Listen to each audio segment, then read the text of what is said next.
Barbie Fortesa update and TikTok video ni Barbie. Barbecue sauce on the side. Don't forget my chicken wings that I ordered, or you will get knocked upside your head with a quarter. Magandang araw po, ako po si Barbie Fortesa.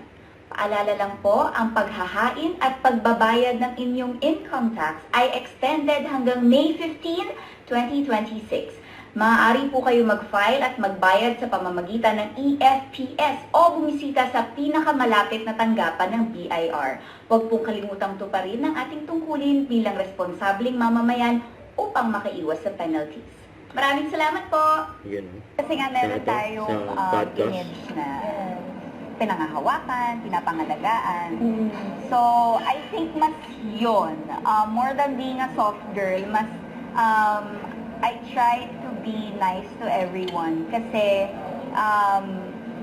honestly, na-experience ko na hindi nice sa akin everyone. Oh. And so, nag-promise ako sa sarili ko, hindi ko to gagawin sa iba. Oh.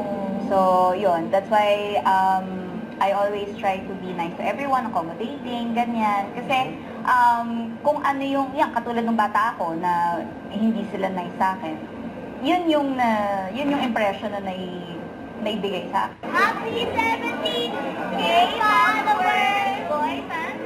Thank you so much for this. Yan sa black screen, yung mga nagpa-picture kay Barbie. Yung mga hits, yun. Don't forget to subscribe, click the notification bell for more updates. This is Richard in Action Live. Stay tuned for more videos. See ya.